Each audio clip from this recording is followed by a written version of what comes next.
I figured that you're probably going to be asked a lot of the same questions this week. Every day? As every day. So I thought we'd probably try and do something a little bit different, Okay. Edward. Bit scared. That's all right. I'll wait for you to finish your drink. So one of the things I've always wanted to talk to you about that we've never actually discussed is your kind of life pre-boxing, but also at Matchroom Sport. Now, I understand that you used to be kind of involved a little bit, should we say, in poker. Yeah, not just a little bit. I mean, we were the biggest creators of televised poker. And actually, I think in life, it's funny that certain things can prepare you for things in later life. And I'm a big believer, you know, people talk about things happening for a reason, but I'm just a big believer in the experiences that you create or receive in life give you experience for future challenges. And for me, that was working in the poker world. Because if you think the boxing world is, you know, corrupt, is outlandish, is difficult, is aggressive, try working in poker.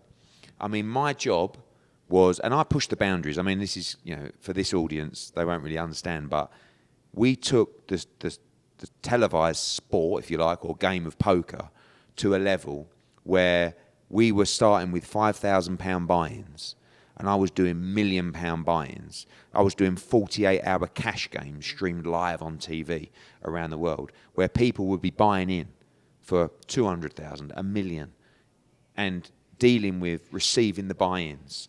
Wait, you know, you would sit down at a game that was televised with a massive crew about to be streamed worldwide, and old matey hasn't paid his buy-in.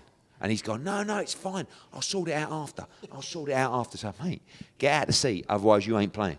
No, you know me, I'm good for it. No, you're not. And that experience, I mean, that was years, 3 or 4 years, and actually transformed the business of Matchroom in terms of the financials and the performance, and also led me to meeting Audley Harrison, because that was at the World Series of Poker, which was an event that I was at, and everything went from there. But yeah, I mean, pre that, when I left college, I went to work for BDS sponsorship and sports marketing. Then I worked for LEA events and marketing, which became an athlete representation company, where I started representing athletes for them. Then I moved into golf with them. Then I started representing golfers on the PGA Tour, European Tour. Then I thought, don't really want to work for anyone. So I set up Matchroom Golf with Stella, who are a big football agency. Started going around Europe and around America as an agent, really, representing golfers. And then found myself back at Matchroom with a poker. And it was wild days. I was talking about it the other day. Just mental. Absolutely mental experience. So it's actually something that we've never spoke about. And I actually, for my sins, as it were. So I learned how to play poker when I was 13. I was dealing cards when I was 15. Right. So I used to watch all of those big televised cash games. Your Roland de Wolf, Dave Elliott, rest in peace. Tom Dwan, you brought him over. Explain to people, kind of, you alluded to it a little bit there with the $1 million cash games. I remember those again, Mike Mattersound, people like that kind of around the table.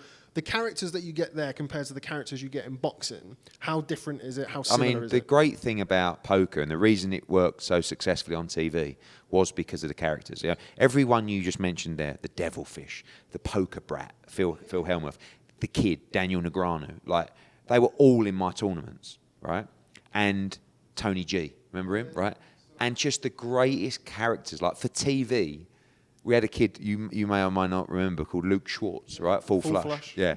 And just this like 19-year-old like brat.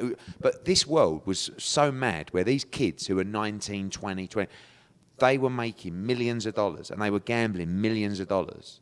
And they were so, their life was just like a roller coaster. You'd be with them sitting here now and they'd be gambling about, I don't know, flipping a coin to the wall for 50k. You know, like little bits and pieces. You'd go into their room in Vegas to see them, and there'd be like 50k chips on the floor, right? And I'd be like, no, there wasn't really. But, you know, it was such a wild world. And the reason it worked so well as a TV product was because of the characters. So, you know, the characters in boxing, it's not really that they're similar to the characters in boxing. They're just sharks, those guys, and their whole living is to try and, you know, sort of nick and like gamble and win and by hook or by crook, you know. And boxing, you get some similar characters like that. But from a product point of view, it's the same thing. Like characters and personalities work. Go back to snooker from the 80s where we built that. So successful because of the characters. Jimmy White, Alex Higgins, Kirk Stevens in the white tuxedo, Bill Werbenick drinking 11 pints before he played. Steve Davis just became interesting because they couldn't think, Tony Meo eating his pasta, Willie Thorne with his bald head, Dennis Taylor with his upside down glasses. When you can recall those characters and those individuals, like we just did there with poker, it worked. The danger with boxing, the danger with a lot of modern day sport is that it's become so serious, you don't get to see the character and personality. Like, look at the clips now coming out of the Premiership where players will walk to the coach and all the kids and fans are there and they're like this with headphones on.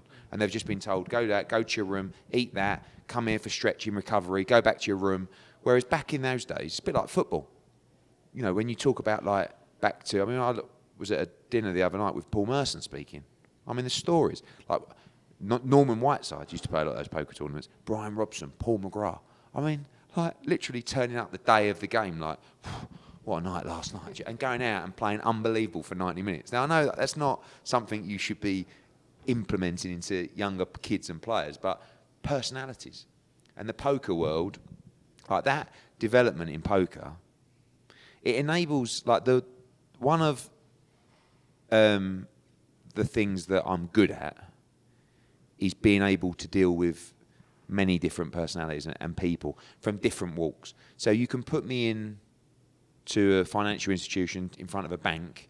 We can talk about the growth of the business and IPO and all that kind of stuff. Or you can send me to the deepest depths to talk to someone that might actually want to kill me. But, do you understand? So, and I learned a lot of that through my grounding from my dad, but also because of things like poker, where literally you're in a room with someone, he owes you $250,000, otherwise he's not playing, and he's, and you're about to start the game, and he's trying to, and early on in my days, I made mistakes in that respect, and I had to rectify those mistakes, and making sure we got paid, and making sure that everything was done properly, and that was a really good grounding for me to make sure that people didn't take liberties, and yeah, it was brilliant days. Very much a cutthroat world. We're going to touch on some other little bits and pieces. Just on the poker side of it, you mentioned like Devilfish and people like that. Who was the most difficult to deal with? Because there's a lot of people, particularly because nowadays, you mentioned there about football, but nowadays kind of the internet generation of poker, everyone's like maths and GTO. A lot of the characters they're gone now. It's not the same. But back then, who was the one? I won't want to mention that, but there were situations where, like, to give you an example,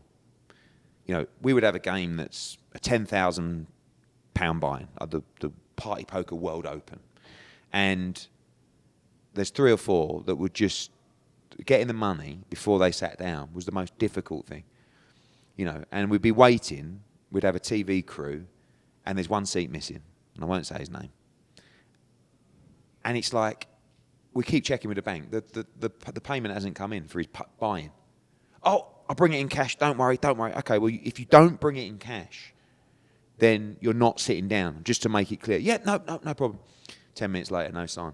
Then, I'm on the phone. Oh, hold up, my mum's fallen out of the car. This is the exact gospel truth. Your mum, are you all right? Oh, I'm not going to be able to make it today. So then you've got an entire crew, right, there, and you've got one seat missing. Can't start the game. Then it's like, who fancies playing? Dave, where are you? You down the Vic? You playing a cash game? Yeah, listen, do you want to buy into the World Open? Yeah. Now, you got to get down to 3 Mills in Stratford where we're filming. You got, all right, I'll be down in half an hour. Dave, bring the 10K, mate. You ain't sitting down without it. Yeah, no problem. Turns up.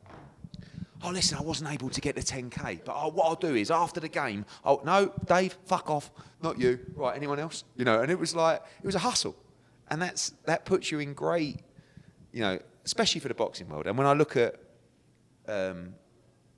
again, going back to like life experiences, that was definitely one of the experiences that put me in good stead. Because I don't mind going and sit with some agent from Sinaloa who's got 5 Mexican kids that he's telling me are going to be the new Canelo Alvarez and wants this and wants that and wants this and wants that. Because you've heard it all before. I'd heard it all. But just dealing with different people, that's I'm really not like a genius at anything, but I'm good in certain situations, but only really because of the way I've been built. So, and when I look back on life experiences, again, like sitting in the gym, at 10, 11, watching Naz or Bruno or Eubank with my own eyes, sitting in the changing rooms of those fighters, watching them warm up on the pads. You know, going around Jim McDonald's house when he's in camp to fight Azuma Nelson, and just virtually living with him for the last couple of weeks, and just like it's unintentional education.